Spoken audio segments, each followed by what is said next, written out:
My girlfriend posted, "Single girl summer loading," while we were still together. I didn't comment. I just liked the post and started packing her things into storage. When she came home to an empty closet and a lease termination notice, her summer started earlier than expected. Original post: I, 29 male, was scrolling Instagram during my lunch break when I saw it. My girlfriend, Natalie, 27, had posted a photo of herself in a bikini with her friends at some rooftop pool. Caption: "Single girl summer loading. Time to live my best life. No more settling." We'd been together 2 years, living together for 8 months. I literally made her breakfast that morning. The comments were already pouring in. "Yes, queen, finally." About time you dumped him. Hot girl summer incoming. I sat there, sandwich halfway to my mouth, reading comment after comment from her friends congratulating her on being single. Meanwhile, she'd kissed me goodbye 4 hours earlier and said, "Love you, babe." My coworker Nathan looked over. "You good, man?" I showed him the phone. His eyes went wide. "Bro? What? Yeah. You gonna comment?" "Nope." I liked the post. Then I went back to my sandwich. Nathan thought I was in shock. Maybe I was, but mostly I was doing math. Our lease had 3 months left. The early termination fee was 2 months' rent.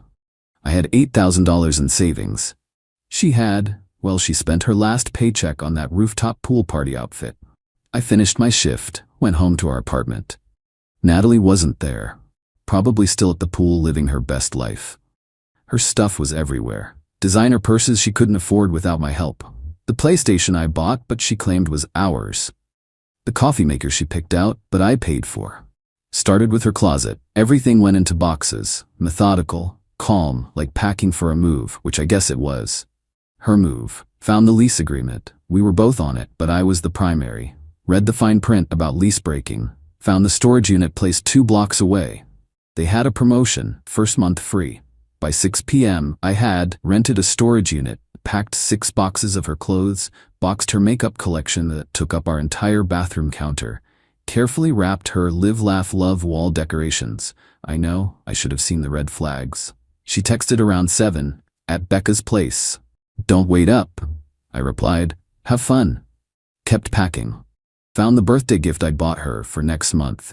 Expensive perfume she'd been dropping hints about. Returned it online while sitting on the floor surrounded by boxes. Update 1 worked through the night. By morning, everything that was definitively hers was packed. 23 boxes total. The apartment looked sparse but clean, like when I first moved in before she arrived. Took the day off work, rented a U-Haul. 4 trips to the storage unit. The guy working there raised an eyebrow at the amount but said nothing. Gave me the lock and key.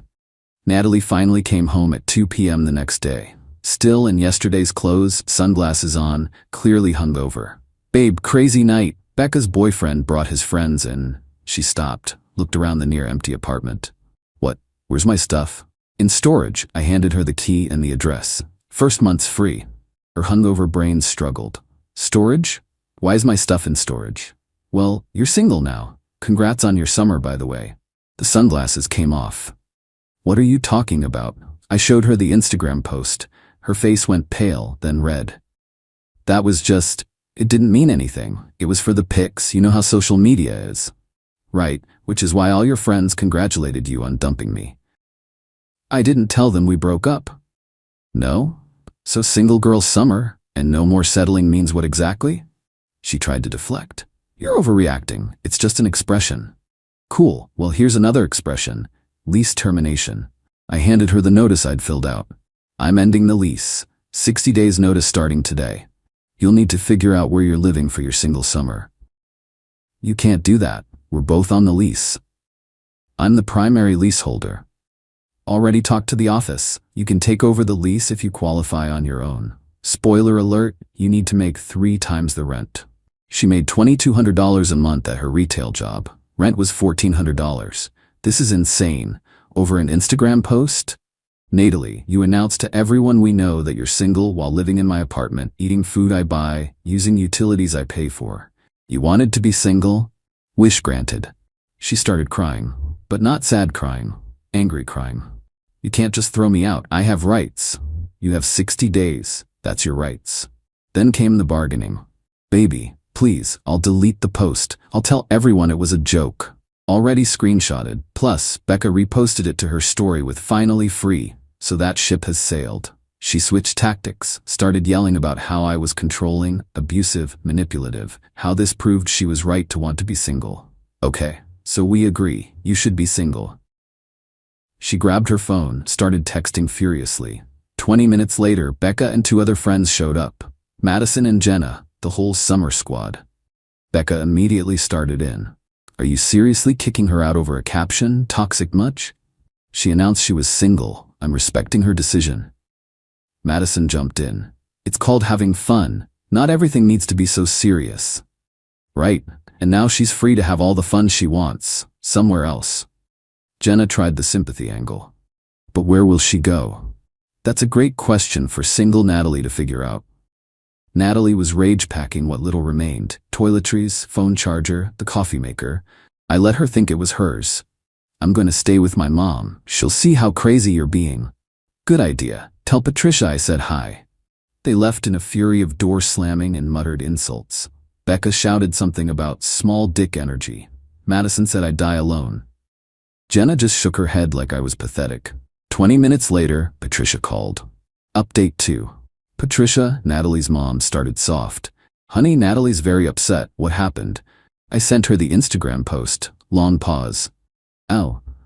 I see. She announced she was single while living with me, Patricia. She says it was just for fun with her friends.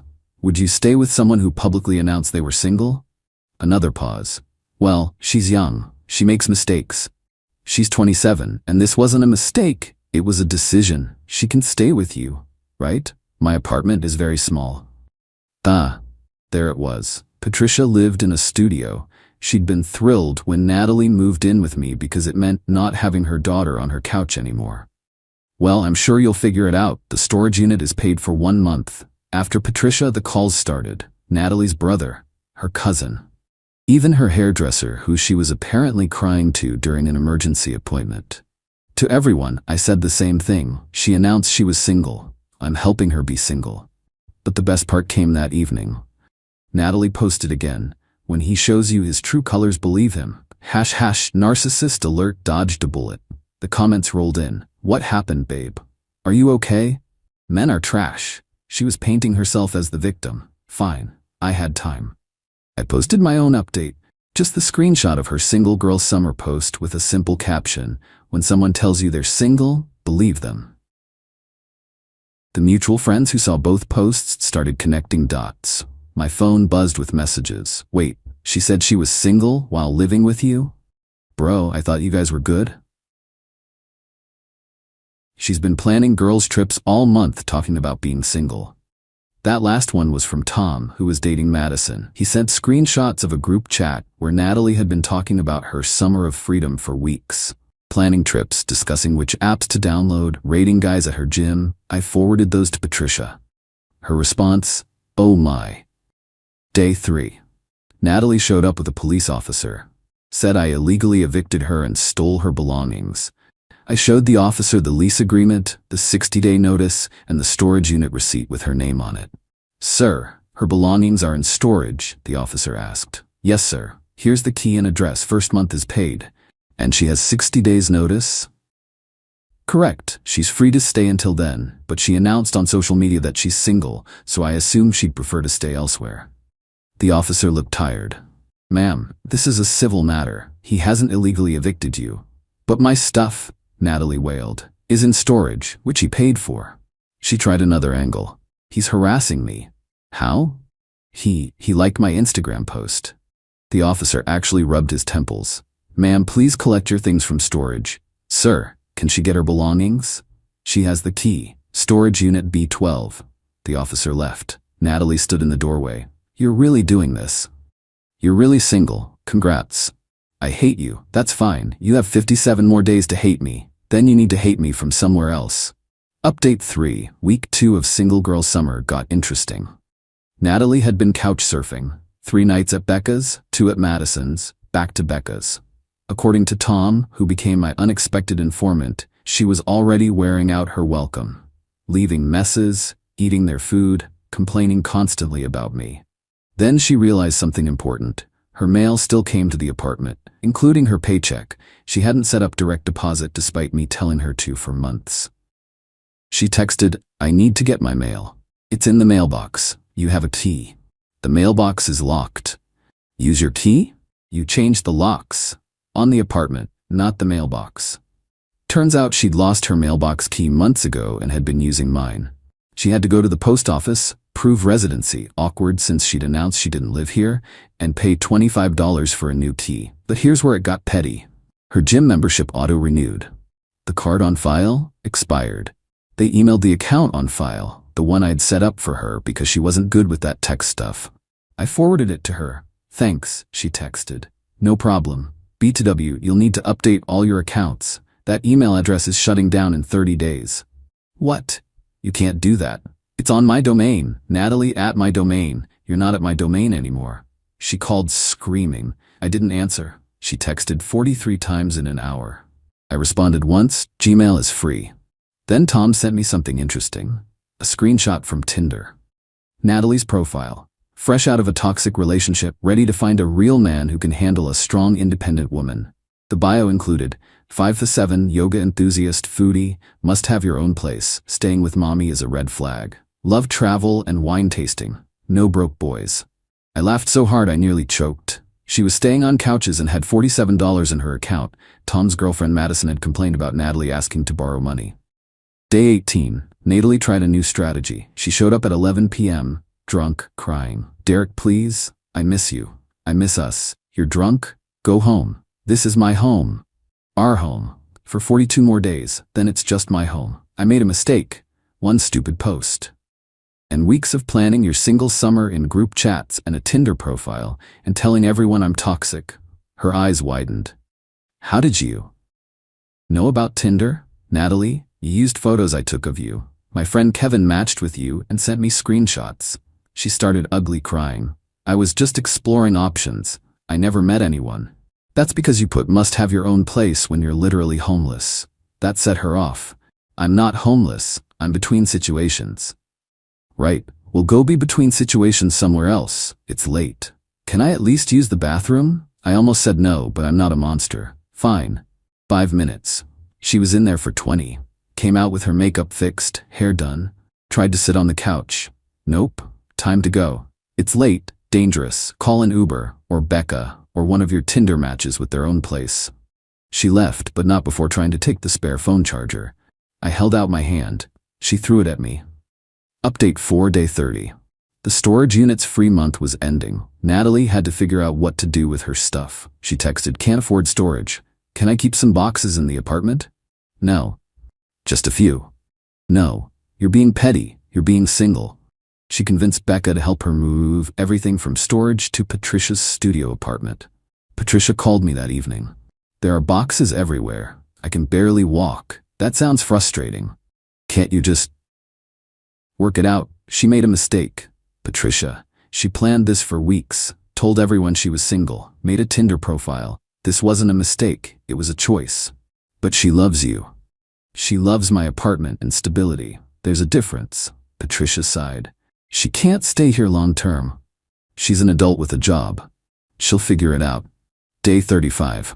Natalie found a room to rent, $800 a month in a house with 4 other people. 1 bathroom. The landlord was Stan, a 58-year-old who'd already messaged her on Instagram with, "Hey beautiful." She texted, "This is your fault. I have to live with creeps because of you. You wanted independence. This is what it looks like. I can't afford this and food and transportation. Budget better. Help me." No. She tried manipulation. "If you ever loved me, you'd help. If you ever respected me, you wouldn't have announced you were single on Instagram." Day 45. Tom told me Natalie had been fired from her job. Apparently, she'd been calling in sick, constantly, hungover, showing up late, and spending her shifts crying in the bathroom. The final straw was when she tried to promote her side hustle, selling makeup she couldn't afford to buy in bulk to customers. She didn't tell anyone for 3 days. Just kept leaving Patricia's place like she was going to work. Becca finally posted about it. "If anyone knows of job openings, my girl needs opportunities. She's amazing at sales and customer service." The comments were less supportive than expected. Didn't she just get fired? My boyfriend said she was always on her phone at work. Good luck, but maybe she should focus on stability? Single girl summer was not going as planned. Day 50. I got a formal-looking email. Natalie had hired a legal advocate, not a real lawyer, just some paralegal she found on Craigslist, demanding I pay her moving expenses, emotional damages, and relocation assistance. I forwarded it to my actual lawyer friend who laughed and sent back, "Tell her to pound sand, legally speaking." I replied to the email, "No." The advocate sent 3 more increasingly aggressive emails. I responded to each with, "No." Final update day 60. Lease termination day. I'd already signed a new lease for the apartment, just me this time. Got a better rate too since I'd been a good tenant for 3 years. The landlord even thanked me for handling the situation maturely. Natalie showed up one last time with Becca and a borrowed pickup truck to get the furniture she claimed was hers. I had receipts ready. The couch? Here's the receipt. I bought it. The TV stand? Receipt. Mine. The bed? Definitely mine. Receipt from before we met. She ended up with a lamp she'd bought at a garage sale and a throw pillow. Becca tried one more time. "You're really gonna let her leave with nothing?" She left with what she came with. Nothing. "You're heartless." "I'm single, just like she wanted to be." As they were leaving, Natalie turned. "I loved you, you know." "No, you loved the lifestyle. There's a difference. I hope you're happy alone. Happier than I was pretending she wasn't planning to leave me while sleeping in my bed." She started to say something else, then stopped. They left. That night, I saw her final Instagram post about the situation. Chapter closed. Sometimes the universe removes people to protect you. On to bigger and better things. #new beginnings, blessed. 37 likes, down from her usual 200 plus. Even her followers were tired of the drama. Tom messaged me a week later. Natalie had moved back to her hometown 3 hours away, living with her dad and his new wife, working at a call center. No rooftop pools, no brunches, no single girl summer. Madison had apparently said, "She fumbled so hard. Derek was like the best thing that ever happened to her, and she threw it away for Instagram likes." Even Becca had admitted, maybe announcing you're single while living with your boyfriend wasn't the smartest move. As for me, I'm good. Apartments peaceful. Rebuilt my savings. Actually started dating someone. Met her at a coffee shop when she complimented my book choice. She doesn't have Instagram. Found out last month that Natalie tried to come back. Showed up at my building but couldn't get in. Changed the entry codes. Left a letter with the doorman about how she'd grown and learned and deserved a second chance. I didn't respond, but I did hear from Patricia. Natalie's still in her hometown. Still single, still posting about being a boss babe and knowing her worth while selling protein shakes to her high school classmates. The kicker? Her bio still says, "No settling." Guess she got what she wanted. No settling, no apartment, no stability, no relationship. Just that single girl summer that turned into a harsh winter reality. Someone asked if I regret not giving her another chance. Here's the thing. When someone shows you who they are, believe them. She showed me she was someone who'd publicly humiliate me for social media validation, who'd plan her exit while taking my support, who'd rather look single for strangers online than be partnered in real life. That's not someone you give second chances to. That's someone you let live with the consequences of their choices. Her single girl summer? It started exactly when she wanted it to. It just came with a price tag she couldn't afford.